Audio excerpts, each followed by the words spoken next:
This story takes place in South Africa, my home country. It happened last year during July, right after I turned 18. I had a 3-week holiday before I had to go back to school, and my sister decided to take me and a few friends to KwaZulu-Natal for a trip to a mountain range. It was me, my sister called Kate, and my 3 friends, Ashley, May, and Hannah.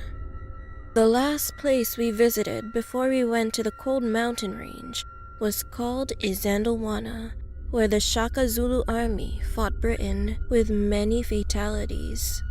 We got to the place at around midnight since there was no security, so we decided to explore the grounds and look at the thousands of graves placed around the land. It wasn't until after I asked to give it a rest and find a place to stay for the night that my sister pulled a box out of her bag. It was the infamous Ouija board.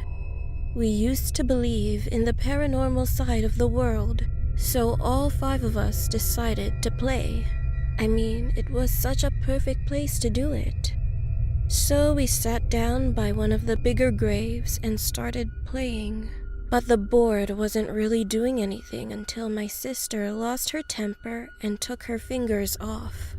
The keys started moving around in short circles before going over the letters and spelling out RUNTHEAREHERE.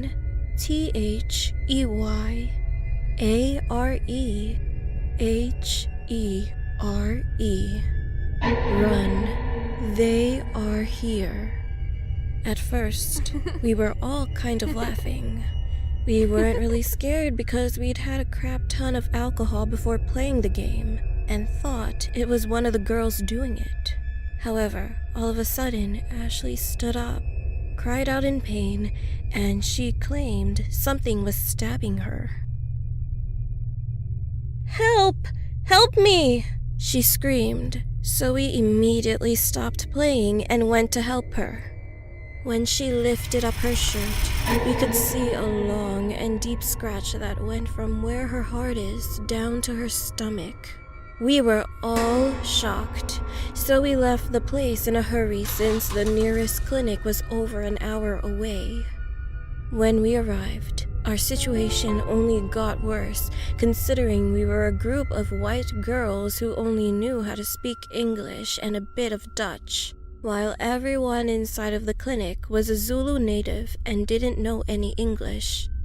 We couldn't get my friend any help, since neither we nor the nurses understood each other until we lifted up my friend's shirt to show them the wound.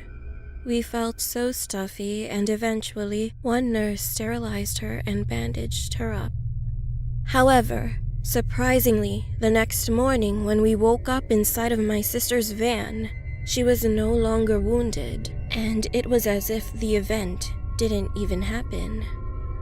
Someone later told us that it might be a Zulu trademark to cut their enemies' hearts from their gut in respect of the body they had killed, preparing them for the afterlife. But who knows? Now, over a year later, none of us truly know what happened. I go to university, and they are still my only friends. The memory becomes more and more distant over time, and I sometimes believe that we all just hallucinated. But the one thing for sure is that I will never, ever touch the Ouija board again.